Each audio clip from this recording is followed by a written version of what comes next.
আসসালামু আলাইকুম রহমতুল্লাহ। কি অবস্থা, সবার কেমন আছেন? আলহামদুলিল্লাহ। আমার ছোট্ট খামার থেকে আজকেও কিছু অর্ডার ছিল, যেটা ডেলিভারি করলাম।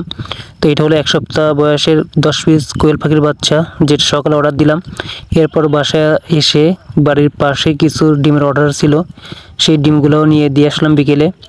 দিয়ে আসার পরে আজকে আমার এই যে ব্রয়লারের যে খামারটা আছে, সেটার আজকে 6 দিন বয়স, যেটার ভ্যাকসিন করা লাগবে। তো আমি এসে লাইট জ্বালিয়ে দিছি। এই যে বোতল দুইটা দেখতেছেন, এই দুইটার ভিতরে হচ্ছে ভ্যাকসিন।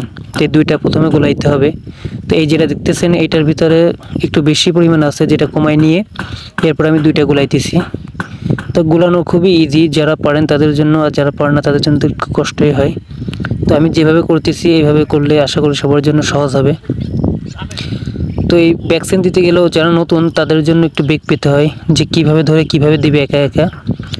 তো আমি আজকে আপনাদেরকে দেখাই দিব যে কিভাবে ধরে দিলে আপনাদের জন্য সহজ হবে এবং একা একা সবগুলো ভ্যাকসিন করতে পারবেন।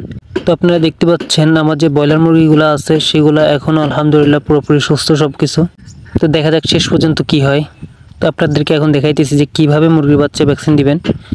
এই সুন্দর করে প্রথমে হাতে নেবেন, এভাবে ধরে 2 আঙ্গুলের ভিতরে মাথাটা ঢুকাই দিয়া এরপর কাত করে ধরে চোখে দিয়ে দিবেন। তো খেয়াল রাখবেন যে কোন চোখে দিতেছেন, সবগুলোর সেই একই চোখে দিবেন। দেওয়ার ভ্যাকসিন করার পরে আমি আমার ব্রয়লার মুরগির যে জায়গাটা ছিল, বোর্ডিংয়ের জায়গা, সেই বোর্ডিং থেকে সরিয়ে একটু বড় করে দিলাম, যাতে করে তাদের চলাচল করতে একটু সুবিধা হয়, একটু বেশি জায়গা পাই, এই জন্য বড় করে দিছি। আর এটা হলো আমার ইনকিউবেটর মেশিন, যেখানে কোয়েল পাখির বাচ্চা মুরগির বাচ্চা বের হচ্ছে আলহামদুলিল্লাহ। তো আমার কালকেও বেশ কিছু অর্ডার আছে, যেটা আপনাদেরকে কালকে ভিডিওতে দেখাবো ইনশাআল্লাহ। তো এখানে দেখতে পাচ্ছেন মাত্র 100 ডিম আছে। তো আমি এখানে আজকে আরও প্রায় 200-র মতো ডিম বসাবো। আর আমার প্রত্যেকটা তাক কিন্তু ফাঁকা হয়ে গেছে ডিমের। তো যাই হোক, এই ডিমগুলো দেখতে পাচ্ছেন, এগুলো সব প্রথমে আমি জীবাণুনাশক দিয়ে ধুয়ে নিছি।